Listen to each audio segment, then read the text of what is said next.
오늘 우리에게 주신 하나님의 말씀은 사도행전 3장 1절에서 10절까지의 말씀입니다. 신약 성경 190면에 있습니다. 사도행전 3장 1절에서 10절까지의 말씀을 제가 봉독해 드립니다. 제9시 기도 시간에 베드로와 요한이 성전에 올라갈새 나면서 못 걷게 된 이를 사람들이 메고 오니 이는 성전에 들어가는 사람들에게 구걸하기 위하여 날마다 미문이라는 성전문에 두는 자라.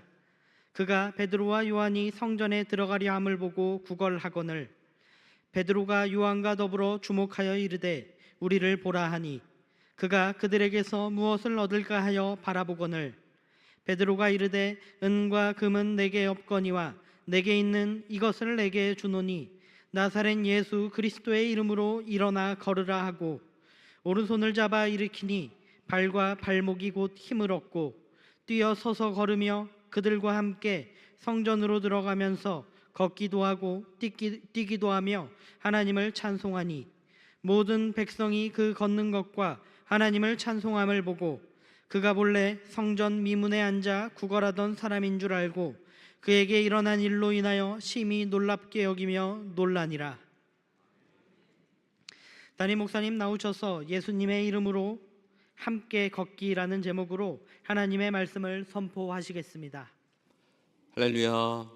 옆에 있는 분과 인사 나누시겠습니다. 사랑합니다. 축복합니다. 잘 오셨습니다. 제 곁에 앉아주셔서 고맙습니다.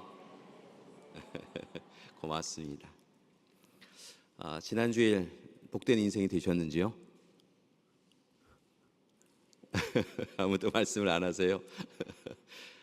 지난 주일 우리는 함께 하나님의 손을 꽉 붙잡고 살기로 하였기에 우리의 삶이 어떠했든지 간에 하나님께서 우리의 손을 꽉 붙잡아 주셔서 복된 인생이 되어진 줄 믿습니다. 우리 옆에 있는 분이 잘 알지 못하시는 것 같아요. 다시 한번 이렇게 서로 인사 나눠주셨으면 좋겠어요. 지난 한 주는 하나님께서 우리의 손을 어떻게 해요? 꽉 붙잡아 주셔서 복된 인생이었습니다. 네, 그렇죠. 하나님께서 우리의 손을 꽉 붙잡아 주시면 우리의 삶이 좋은 길에 서 있든 때로는 가시밭길과 같은 길에 서 있든 늘 일상적으로 복된 인생의 길이든 아니면 갑작스러운 난처한 길이든 우리의 삶은 분명 복된 삶이 되어진 줄 믿습니다. 바라고 나기는 앞으로도 계속하여서 하나님의 손을 꽉 붙잡고 우리를 향해 손을 내미시고 우리의 손을 꽉 더 힘세게 붙잡아 주시는 그 하나님의 손을 뿌리치지 말고 꽉 붙잡고 살아가는 저와 여러분 되기를 간절히 소망합니다. 지난 한 주간 하나님께서 여러분의 손을 꽉 붙잡아 주셨으니까요, 행복한 인생이셨을 텐데요. 다른 손은 어떻게 하셨어요? 생각 안 해보셨어요? 한 손은 하나님의 손을 꽉 붙잡으셨는데요, 물론 두 손을 다 하나님의 손을 꽉 붙잡으신 분도 계시겠지만 대체적으로 하나님께서 한쪽 손을 붙잡아 주셨다라고 생각한다면 나머지 손은 어떻게 하셨는지요? 그저 호주머니 좀 넣고 계셨나요? 지난 삶을 들여다보면 나머지 한 손으로는 물질을 붙잡으신 분도 계실 테고 나도 한번 잘 살아보세라고 생각하면서 부요함을 붙잡기 원하셨던 분도 계실 테고 또 오랫동안 소망하였던 여러분의 바램을 붙잡으셨던 분도 계시리라 믿습니다. 그래서 행복하셨나요? 아마 조금 전에 하나님의 손을 꽉 붙잡고 한 주간 행복하셨습니까? 라고 여쭈었을 때 조금은 작은 소리로 답하실 수밖에 없었던 이유는 하나님께서 붙잡으셔서 행복하긴 한데 다른 쪽의 손으로 붙잡았던 그 붙잡음이 뜻대로 되지 않아서 내가 정말 행복했나라고 하는 고민이 드셨던 것 같습니다. 우리가 바라는 대로 많이 붙잡지 못하여서 더 좋은 것 붙잡지 못하여서 옆에 있는 사람보다 더 가치 있다 생각하는 것을 붙잡지 못하여서 내가 좀 불행한 거 아닌가라는 생각을 하였다는 것이죠. 그래서 오늘 이 시간 이제 앞으로의 시간들 가운데 하나님 앞에 서는 그때까지 한쪽 손은 하나님의 손을 꽉 붙잡았다고 한다면 나머지 한쪽 손 우리가 마땅히 붙잡아야 될 것에 대하여 함께 고민하는 시간이 되었으면 좋겠습니다. 결론부터 말씀을 드리면 이제부터는 한 손은 하나님의 손을 꽉 붙잡으시고요, 다른 손은 가족과 교우와 이웃 서로의 손을 꽉 붙잡는 우리가 되기를 소망합니다. 그렇게 우리가 하나님의 손을 붙잡고 우리의 가족과 교우와 이웃의 손을 붙잡고 살아갈 때 우리는 행복한 순례자의 인생을 살아갈 수 있기 때문인 것이죠. 한번 연습해 볼까요? 이렇게 두 손으로요. 먼저 하나님의 손부터 붙잡겠습니다. 우리 늘푸른대 학생분들은 워낙 잘하시는 것이라서요. 옆에 우리 늘푸른대 학생분들이 계시면 어떻게 하시는지 잘 살펴보시고 부모님을 따라서 한번 자녀들이 해보셨으면 좋겠습니다. 하나님의 손을 어떻게 해요? 꽉 붙잡아야 됩니다. 너무 약하게 잡으셨어요. 하나님은 여러분의 손을 더 꽉 붙잡으시거든요. 그러니까 한번 붙잡으시겠습니다. 하나, 둘, 셋, 꽉! 이렇게 붙잡고 사셔야 돼요. 절대로 하나님 손 놓치지 마시고요. 하나님 우리를 붙잡으신 손 절대로 뿌리치지 마시고 살아가셔야 돼요. 자, 이렇게 하나님의 손을 붙잡은 것처럼요, 우리 옆에 계신 가족과 교우와 이웃의 손도 꽉 붙잡아 주셔야 됩니다. 어떻게 해요? 꽉 붙잡아 주셔야 돼요. 그 손 뿌리치고 또는 빼고 그렇게 살아가지 않도록 우리 서로의 손을 꽉 붙잡을 수 있었으면 좋겠어요. 자, 옆에 있는 분하고 동성분들하고 또 가족들 분들하고만 연습하셨으면 좋겠어요. 이성끼리는 하지 않으시고요. 그냥 저처럼 이렇게 손을 붙잡으시고 가족들, 교우들, 이웃들의 손 어떻게 잡아요? 역시 꽉 붙잡아야 됩니다. 저처럼만 하지 마시고요. 옆에 가족분들 계시면 또 우리 동성이신 분들 계시면 괜찮아요. 옆에 있는 분들 어떻게 해요? 손을 꽉 붙잡아 주셔야 돼요. 그리고 이렇게 이야기하세요. 염려하지 마세요. 한쪽 손은 하나님께서, 한쪽 손은 제가 책임집니다. 주님 만나 뵐 때까지 함께 합시다. 이렇게 걸으면 돼요. 그것이 가장 복된 인생을 살아가는 것이고, 또 우리가 교회 공동체를 이루신 하나님의 안에서 하나님의 뜻에 합당하게 살아갈 수 있는 그런 삶의 방식이 되어줄 줄 믿습니다. 물론 참 이게 쉽지 않아요. 하나님은 우리의 손을 꽉 붙잡고 계신 것은 분명하게 알겠는데요, 내가 옆에 있는 사람의 손을 꽉 붙잡아 줘야 되나 조금 고민도 되고요, 옆에 있는 사람이 내 손 꽉 붙잡아 줄까 조금 근심도 되기도 해요. 물론 이런 모습은 성경의 말씀을 보면 인류의 첫 번째 인류라고 할 수 있는, 최초의 인류라고 할 수 있는 아담부터 그런 모습을 보여주었어요. 하나님께서 이 세상에 창조사역의 동역자로 아담을 세우시죠. 그리고 아담이 행하는 모든 일들에 대해 함께 기뻐하십니다. 그런데 오늘 보니까 그가 외로워 보였다는 것이죠. 그래서 그를 잠들게 하신 다음에 갈빗대를 취하셔서 하와를 만드십니다. 여기서 갈빗대를 취하였다라고 하는 것은요, 남자의 갈빗대 하나가 늘 부족한 거다라고 하는 의미가 아니라요, 실은 아담의 생명, 갈빗대가 생명을 의미하거든요.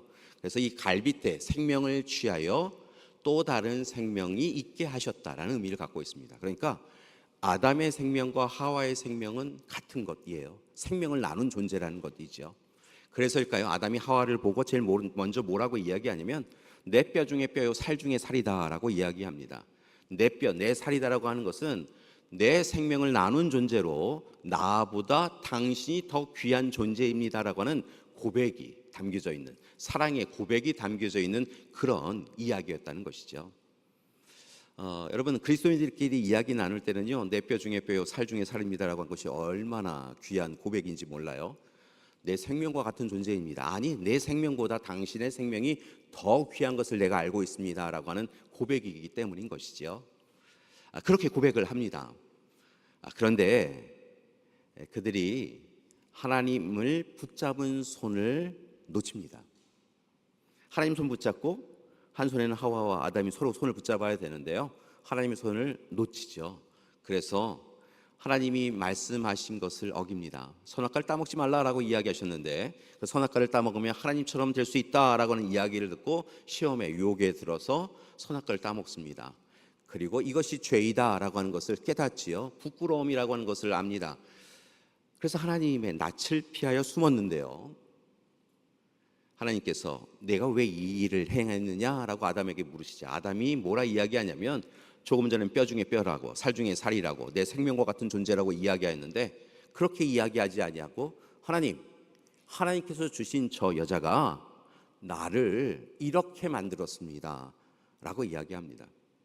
하나님과의 간격이 틈이 생기고 그렇게 멀어지게 되어지자 하나님께서 세워주신 이 인간과 인간의 관계, 뼈 중에 뼈요 살 중에 살이라고 하며 함께 사랑을 나눴던 존재에도 틈이 생기고 서로를 미워하고 배척하고 대적하기 시작하였다는 것이지요.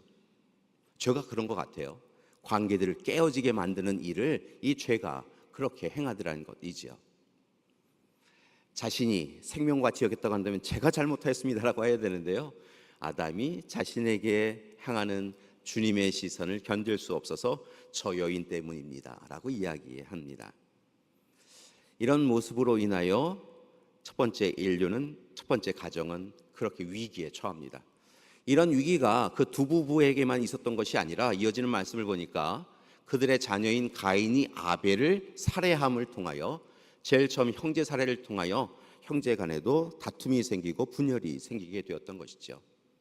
부부 간에, 형제 간에 다툼이 생기고 하나님 앞에 신실하고 온전하지 못하였던 이들은 이 인간과의 관계도 깨어지고 자연과의 관계가 깨어져서 모든 것이 하나님 나라의 온전함이 보이지 않게 됩니다. 이런 모습이 계속되어 반복되지요. 이런 모습을 하나님께서 기뻐하시지 않습니다. 그래서 하나님께서 예수 그리스도를 이 땅에 보내어 주십니다. 예수 그리스도를 보내주셔서 십자가 사랑으로 우리를 구속하고 구원해 주심을 통하여 하나님과의 관계가 회복되어지고 죄의 문제를 해결해 주시게 되어지자, 놀라운 것은 하나님과의 관계가 온전해짐을 통하여 결국은 또다시 가족과 이웃과 교우 간의 관계가 회복될 수 있었던 것을 볼 수 있습니다.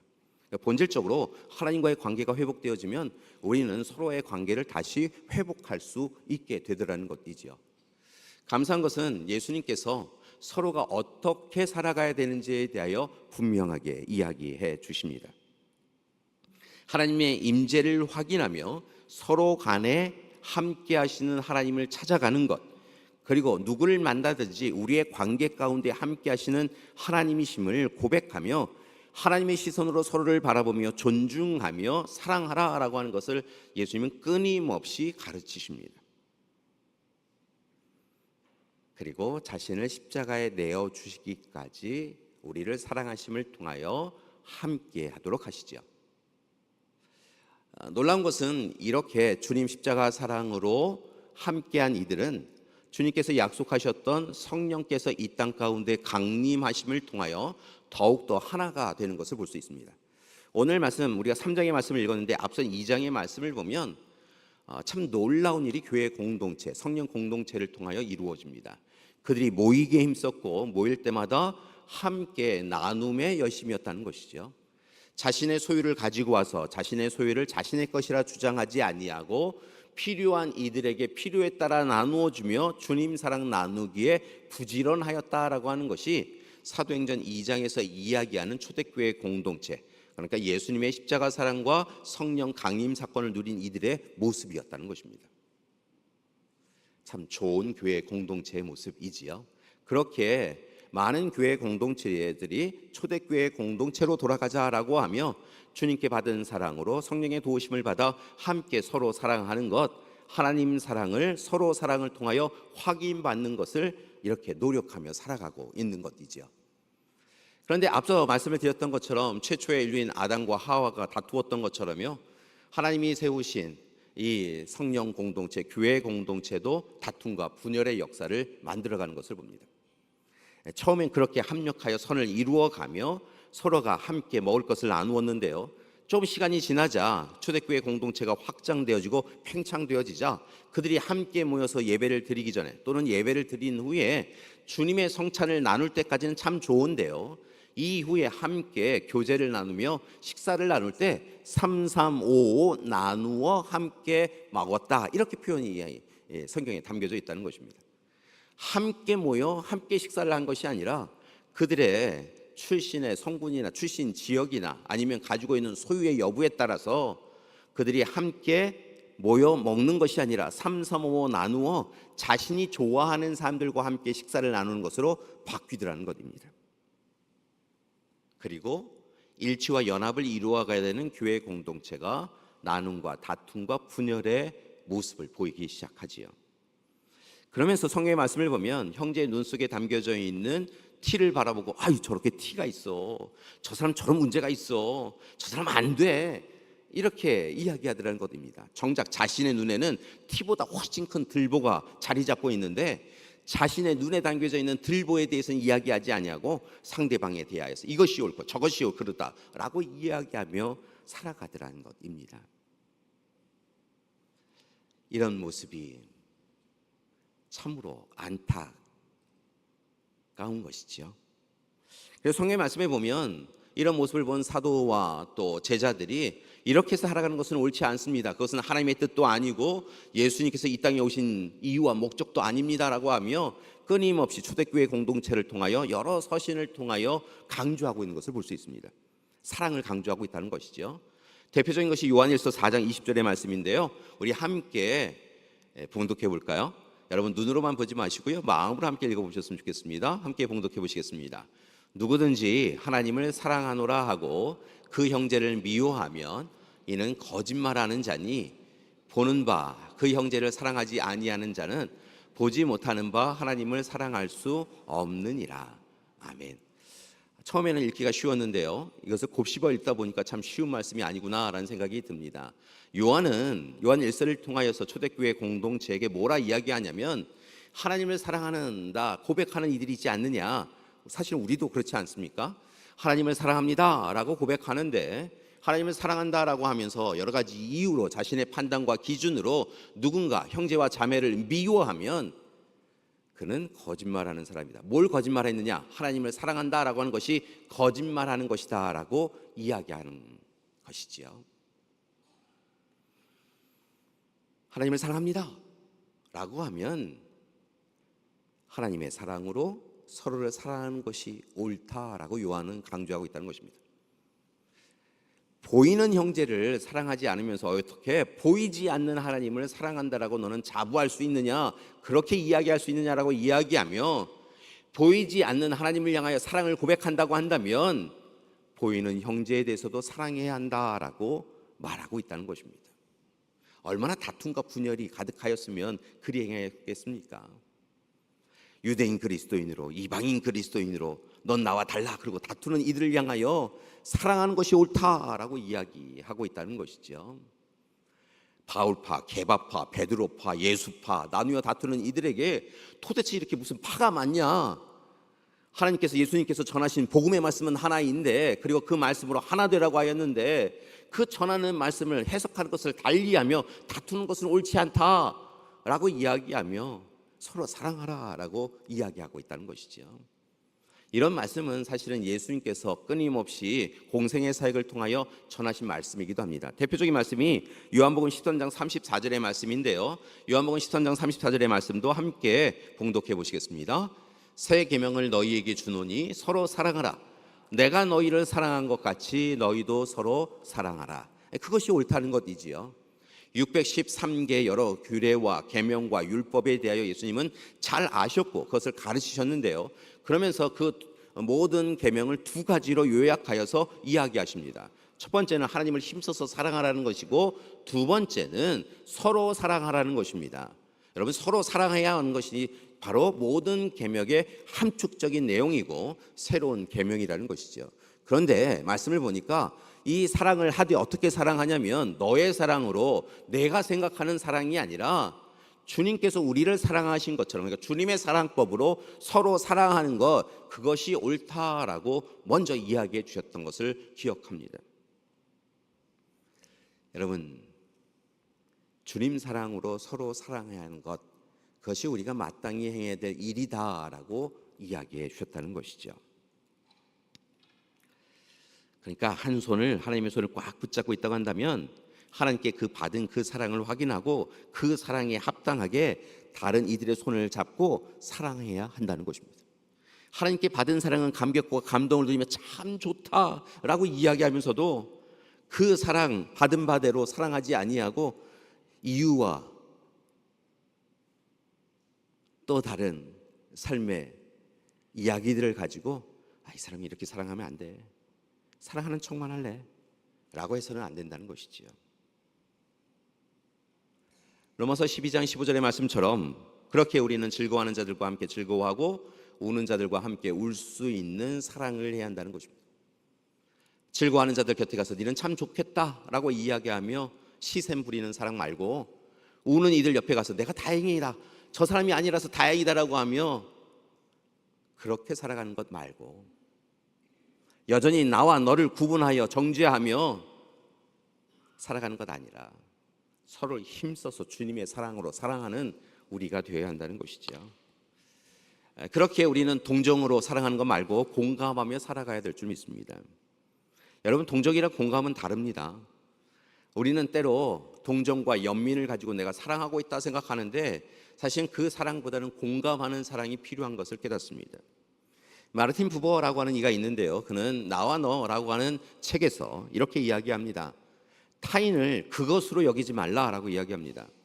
여러분, 여러분에게 여러분의 가족은, 교우는, 이웃은, 여러분의 직장 동료는 또 다른 나인 너입니까? 아니면 그것입니까?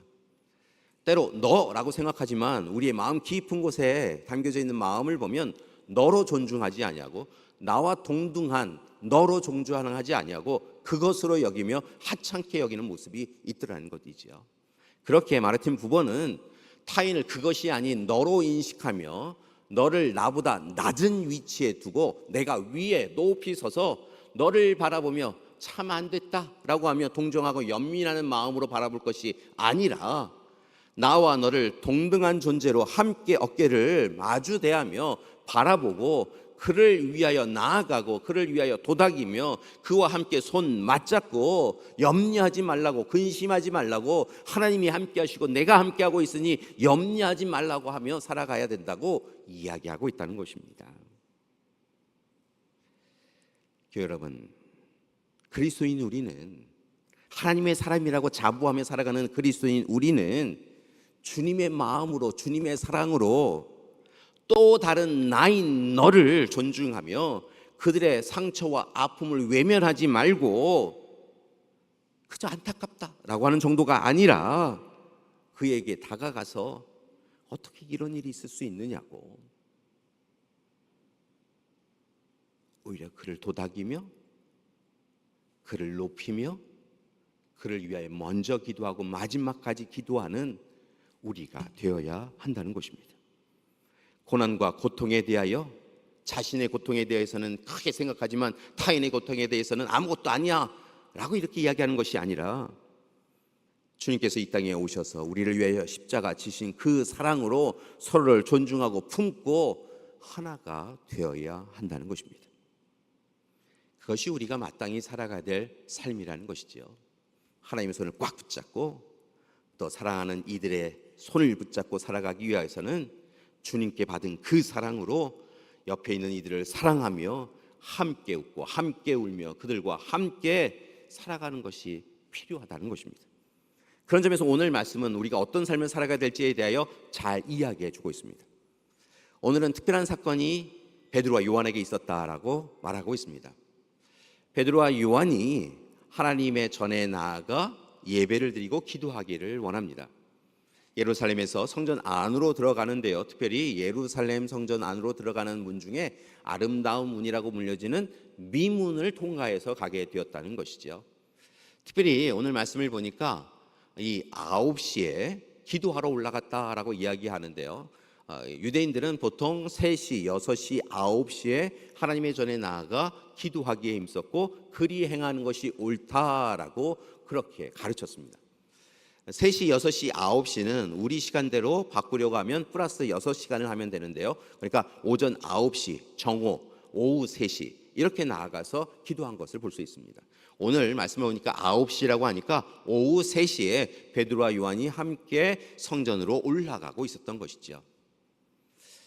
그렇게 올라가던 가운데 성전 미문에 이르렀을 때 베드로와 요한의 시선에 한 사람이 들어옵니다. 그는 오늘 말씀에 보면 태어날 때부터 안진뱅이가 된 거린이었습니다. 사람들의 도움을 받아서 성전 미문 앞에 놓여지면 그저 손을 내밀어 그날 먹을 수 있는 것을 얻는 것, 그가 행할 수 있는 전부였습니다. 그 일이 그의 전부였다는 것입니다. 성전 앞에 있었지만 성전 안으로는 한 번도 들어가지 않았기에 그는 육적으로도 불편함이 있고 또 영적으로도 가난한 인생을 살고 있던 이가 바로 그 사람이었다는 것이지요. 오늘 그가 저 멀리에서부터 베드로와 요한, 처음엔 베드로와 요한인지도 알지 못했겠지요. 어떤 두 남자가 다가오는 것을 봅니다. 그래서 고개를 숙인 채 손을 내밉니다. 그날 흡족한 동전이라도 얻으려고 손을 내밀었다는 것이지요. 그런데 그저 동전만 주고 가리라 생각하였던 두 사람이 뜻밖의 이야기를 합니다. 우리를 보라 라고 이야기합니다. 우리를 보라, 뭐 일상적인 이야기는 아니니까 우리를 보라 라고 하면 조금 넉넉히 주려나 보다 라고 생각하고 이 거리는 고개를 들었겠지요. 좀 많이 주십시오 라는 생각으로요. 그런데 그들의 이야기가 전해지면서 그는 그러면서 고개를 숙입니다. 왜냐하면 은과 금은 우리에게 없다 라고 이야기했기 때문이지요. 그가 그 자리에 앉아 있는 이유, 손을 내민 이유는 그날 먹고 살 것을 얻는 것이 그의 삶의 목적이었는데 은과 금은 우리에게 없다라고 하니 그 사람들과 무슨 상관이 있겠습니까? 그런데 물질로는 아무 관계가 없다라고 한 그들이 놀라운 선포와 선언을 합니다. 오늘 시간 베드로와 요한이 이 안진뱅이 거린을 향하여 이와 같이 이야기합니다. 나사렛 예수 그리스도의 이름으로 일어나 걸으라 라고 이야기했다는 것입니다. 나사렛 예수 그리스도의 이름으로 일어나 걸으라. 이 놀라운 선포와 선언이 그에게 주어집니다. 그리고 이어지는 말씀을 보니까 베드로가 구걸을 위하여 내민 오른손을 붙잡습니다. 그리고 그를 일으켜 세웠다는 것이죠. 여러분, 놀라운 것은요, 태어나면서부터 안진뱅이 거린이었던 그가 베드로가 내민 그 손을 붙잡고 일어나더라는 것입니다. 발과 발목에 힘이 들어가기 시작하였고 그가 마침내 일어섰습니다. 걷기 시작합니다. 뛰기 시작합니다. 여러분, 더 놀라운 것이 무엇인지 아십니까? 성전 밖에 머물던 그가 성전 안에 그들과 함께 들어가 하나님 앞에 예배자로 섰다는 것입니다. 놀라운 은혜의 시간이 그에게 주어진 것이지요. 사랑하는 여러분, 생각해보면 우리의 삶의 자리가 이 성전 위문 앞에 앉아있던 안진뱅이 거린과 같은 때가 있습니다. 우리의 뜻대로, 우리의 의지대로 되지 않는 일들이 있지요. 아무리 노력해도 잘 안 되는 일들이 있습니다. 때로는 실패와 좌절로 인하여 낙심하여 무너지는 때도 있습니다. 걸림돌에 넘어져서 내 인생, 내 운명은 왜 이럴까라고 생각하며 그저 고개를 푹 숙이고 탄식과 한숨으로 살아가는 때가 있습니다. 아무것도 바랄 수 없고 아무것도 기대할 수 없는 그런 삶의 시간들이 우리 모두에게는 있다는 것입니다. 그런데 오늘 이 시간, 그런 우리에게도 하나님은 찾아오시고 하나님의 일꾼들은 찾아오고 우리를 다시 소생케 하고 회복해 주는 놀라운 역사가 이제 시작된 줄 믿습니다. 따라서 오늘 이 시간, 오늘 허락하신 이 약속의 말씀을 붙잡고 세 가지를 마음에 품고 새로운 삶을 실천해가는 우리가 되길 소망합니다. 첫 번째, 우리를 보라 라고 외치는 우리가 되길 소망합니다. 우리 사랑하는 이웃들을 향하여, 가족들을 향하여서 오늘 무너져 있는 우리의 곁에 있는 이들을 향하여 우리를 보라 라고 베드로와 요한처럼 외칠 수 있어야 한다는 것입니다. 그러기 위해 먼저 해야 될 일이 있습니다. 우리가 하나님을 바라보는 것이 우선되어야 합니다. 왜냐하면 우리를 보라 라고 이야기할 때 그 말의 내용은 우리를 보라 라고 하는 것에 멈추지 않기 때문에 그렇습니다. 베드로와 요한이 우리를 보라 라고 한 데는 우리를 통하여 당신을 향하여 사랑을 베풀어 주시는 주님을, 하나님을 바라보라 라고 하는 내용이 담겨져 있기 때문에 그렇습니다.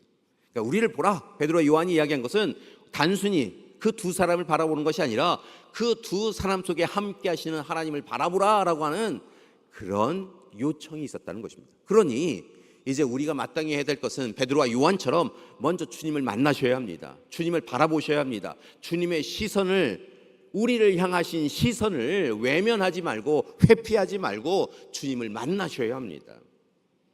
주님을 만나셨다고 한다면 우리를 향하신 그 시선이 이제 누구를 향하고 있는지 바라보셔야 합니다.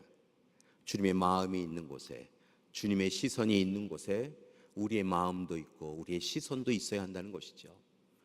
주님은 오늘 이 시간 누구로 인하여 아파하시는지 아시고 깨달으시고 베드로와 요한처럼 그 사람을 향하여 나아가야 합니다. 그리고 그 사람에게 이야기하는 것이죠. 우리를 보라고. 우리를 먼저 사랑하시고 우리를 구속하여 주셔서 우리에게 사랑 베풀어 주신, 그래야 이제 감격과 감동의 삶을 살아가고 있는 우리를 통하여 주님을 바라보라고. 그러면 다시 일어설 수 있다라고 그렇게 이야기해야 한다는 것입니다. 첫 번째, 우리를 보라 라고 여러분의 가족과 교우와 이웃에게 이야기하셔야 합니다. 두 번째, 여러분에게 부탁드리는 것은 이제 오직 나사렛 예수 그리스도의 이름의 능력을 힘입는 삶을 살아가야 될 줄 믿습니다. 오직 나사렛 예수 그리스도의 이름의 능력을 전하며 살아갈 수 있어야 한다는 것입니다. 베드로와 요한, 그들은 실패한 인생이었습니다. 예수님을 모른다 부정하고 부인한 사람들이었죠. 예수님 곁을 떠나간 사람들이었습니다. 꽤 괜찮은 제자다 생각하고 주님 언제 어디서나 우리가 함께 있겠습니다라고 이야기했지만 정작 주님이 필요한 때 그들은 떠나갔던 사람들이었습니다. 그런데 그런 그들이 오늘 이 시간 오직 예수 그리스도의 이름의 능력에 의지합니다. 병든 이들을 낫게 하고 귀신을 축출하고 죽은 이들을 살리게 하였던 예수님의 이름의 능력에 자신을 내어 맡기기 시작하였다는 것입니다. 그리고 오늘 이 시간 그렇게 은혜를 누린 이들은 자신의 이름으로 무엇인가를 행한 것이 아니라 오직 예수 그리스도의 이름의 능력으로 오늘 안진뱅이 거린을 일으켜 세우기 시작하였다는 것이죠. 사랑하는 여러분, 우리가 기도하지 않습니까? 예수님의 이름으로 기도합니다라고 기도하지 않습니까? 왜요? 우리의 힘과 능력으로 행할 수 있는 것이 아니기 때문에 그렇습니다. 오직 예수 그리스도의 이름의 능력에 힘입어 행할 수 있는 삶이 있기 때문인 것이지요. 여러분, 예수 그리스도의 이름의 능력으로 사시고 예수 그리스도의 이름의 능력에 그 이름을 전하며 살아가시는 여러분이 되시길 소망합니다. 여러분, 그리고 마지막으로 세 번째 부탁드리는 것은 손을 내미셨다고 한다면 우리의 손을 내미셔서 우리를 일으켜 세우셨던 것처럼 이제 여러분도 손을 내미셔서 여전히 주저앉아 있는 우리의 가족과 교우와 이웃에 그 손을 붙잡고 일으켜 세우는 여러분이 되길 소망합니다. 스스로 일어나지 못하는 이들이 있습니다. 삶의 시간들 가운데 우리는 늘 서 있다 생각하지만 어느 순간에 와르르 무너져 있는 우리의 모습을 발견할 때가 있습니다. 누구나 다 그런 시간이 있습니다. 그렇게 성전 밖에 있는 인생, 성전 뜰만 밟는 인생처럼 여겨질 때가 있습니다. 아무리 노력해도 되지 않는 그런 시간들이 있더라는 것입니다. 그래서 상처받고 힘겨운 시간을 보냅니다. 오늘 그런 우리의 가족과 교우와 이웃을 향하여 손을 내미시고 오직 그들을 향하신 주님의 손길이 되어서 그들을 일으켜 세우시는 여러분이 되시길 소망합니다. 오늘 이 시간 사랑 없는 세상에서 실패와 좌절을 경험하며 주저앉아 있는 우리 믿음의 가족들이 있습니까? 오늘도 주님은 여러분을 향하여 손을 내미시고 일어나라고 말씀하고 계십니다. 내가 너를 주목하고 내가 너를 사랑하였으니 이제 오직 예수 그리스도의 이름의 능력에 힘입어 일어나라 라고 말씀하고 계십니다. 사랑하는 여러분, 오늘 이 시간에도 안진뱅이와 거린처럼 그렇게 주저앉아 있는 인생이 있으시다고 한다면 이미 여러분의 손을 붙잡고 계신 주님의 능력의 손을 붙잡으시고 일어나시는 여러분이 되시길 소망합니다. 그리고 부탁드립니다. 다시 한번 부탁드립니다. 간절히 부탁드립니다. 혹 여러분의 가족과 교우와 이웃 가운데 무너져 내려 있는 이들이 있다고 한다면 여러분의 손을 꽉 붙잡고 계신 그 주님의 사랑 온전히 누리시고 이제 다른 한 손을 여러분의 가족과 교우와 이웃을 향하여 내미시고 일으켜 세우시는 여러분이 되기를 소망합니다.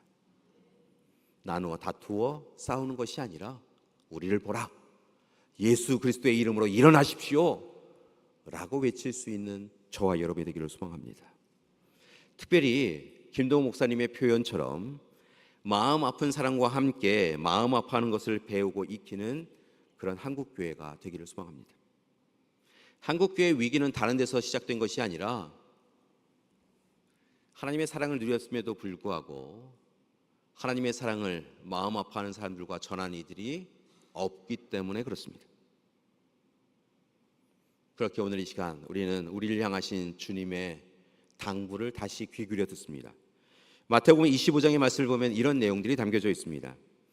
지극히 작은 자 한 사람이 추릴 때 먹을 것을 주고, 목마를 때 마시게 해주고, 나그네 되었을 때 영접하고, 헐벗었을 때 옷을 입혀주고, 병들었을 때 돌보아주고, 옥에 갇혔을 때 찾아가 주님 마음으로 서로를 살리고 온전하게 해주는 교회 공동체가 되어야 한다는 것입니다. 세상은 여전히 아픕니다. 세상은 여전히 다툽니다. 지난 한 주간 매스미디어를 통하여서 전해진 많은 소식들 가운데 참으로 안타까웠던 것은 서로가 서로를 해하는 이야기가 여전히 계속되고 있었기 때문에 그렇습니다. 서로의 정당성을 이야기하기 위하여 언어로, 무기로 서로를 해하는 이들의 이야기가 너무도 많은 시대입니다. 그런 시기에 우리는 하나님께 받은 십자가 사랑으로 서로를 살리는 일을 도전하고자 합니다. 서로를 죽이는 데 부지런한 이들이 아니라, 서로를 무너뜨리는 데 부지런한 이들이 아니라 서로를 온전케 하고 살리는 일에 주님 사랑으로 부지런한 우리가 되기를 소망합니다. 지난 한 주간 하나님의 손을 꽉 붙잡고 행복하셨습니까? 이번 한 주간 하나님의 손을 꽉 붙잡으심과 함께 가족과 교우와 이웃의 손을 꽉 붙잡고 함께 행복하였으면 좋겠습니다. 그렇게 행복하기 위하여 오늘 말씀이 우리에게 이야기해 주는 대로 함께 주님을 주목하고 주님 사랑으로 서로 사랑하고 무너져 주저앉아 있는 서로를 일으켜 세움을 통하여 함께 사랑을 나누는, 그래서 함께 행복한 우리가 되기를 소망합니다. 오늘 이 시간 옆에 있는 분, 혹시 지난 한 주간 무너져 내려 있는 분이 계실 수 있으시니까요, 이렇게 인사를 나누셨으면 좋겠습니다. 베드로와 요한이 안전병이 거린에게 이야기했던 그 이야기를 그대로 하였으면 좋겠는데요, 옆에 있는 분에게 이렇게 인사하셨으면 좋겠습니다. 나사렛 예수 그리스도의 이름으로 일어나 걸으십시오. 우리의 이 외침이 헛되이 사라지지 아니하고 마음 아파 주저앉아 있는 이들을 일으켜 세우게 되줄 줄 믿습니다. 그리고 옆에 있는 분에게 다시 한번 이렇게 인사하셨으면 좋겠습니다. 예수님의 이름으로 우리 함께 갑시다. 예, 입술로만 하니까 마음이 와닿는 게 좀 덜하지요. 옆에 있는 분 손 맞잡고 꼭 붙잡고, 어떻게 해요? 꼭 꽉 붙잡고 이렇게 이야기하셨으면 좋겠습니다. 예수님의 이름으로 함께 갑시다. 제가 이 손을 주님과 함께 꽉 붙잡겠습니다. 이렇게 손 붙잡고 주님 앞에 서 나가는 우리가 되길 소망합니다. 우리가 함께 해피투게더 하는데요, 오랜만에 해피투게더도 인사해 볼까요? 진짜 해피투게더 했으면 좋겠어요. 혼자 해피한 것 그거 오래 가지 않더라고요. 혼자 행복한 것 아무것도 아니더라고요. 함께 행복해야지요. 그러니까 우리 인사하는 법 잊지는 않으셨죠? 자, 손을 앞에다 두시고 서로 너무 높이 드시면 서로에게 조금 다른 감정이 있다 생각하실 수 있으니까요, 옆에 있는 분 바라보시고 이렇게 하시는 거 아니고요. 이렇게 서로 손을 마주치시는 거예요. 옆에 있는 분이랑 함께 손을 마주치시면서 하겠습니다. 해피 투게더, 해피 투게더. 이렇게 함께 서로 해피 투게더 하면서요, 하나님의 손 꽉 붙잡고 옆에 계신 분 손 꽉 붙잡고 가족과 교우 손 붙잡고 이웃의 손을 붙잡고 늘 행복한 삶을 살아가시는 우리 믿음의 가족들 되시기를 간절히 기도드립니다. 함께 기도하시겠습니다. 사랑의 하나님, 지난 한 주간 우리의 손을 꽉 붙잡고 요단강을 건너며 우리를 행복하게 해주신 것 감사드립니다. 하나님, 그런데 우리의 삶에 무엇인가 허전함이 있고 쓸쓸함이 있는 것을 깨닫습니다. 그것은 우리가 마땅히 다른 손으로 붙잡아야 될 이들의 손을 붙잡고 있지 않기 때문인 것을 깨닫습니다. 하나님께 받은 사랑으로 이제 주님 만나 뵐 그날까지 우리 사랑하는 가족들을, 부모님과 형제의 손을, 또한 우리 교우와 이웃의 손을 붙잡고 살아가게 하여 주시옵소서. 주님께 받은 사랑으로 서로 사랑하며 오늘도 아파하고 눈물을 흘리는 이들에게 예수 그리스도의 이름의 능력을 전하며 함께 서로를 살리는 우리 되게 하여 주시옵소서. 함께 사랑 나눌 때 하나님 나라가 이루어지는 줄 믿습니다. 늘 함께 해피투게더 행복한 우리 되게 하여 주시옵소서. 예수님의 이름으로 기도드립니다. 아멘.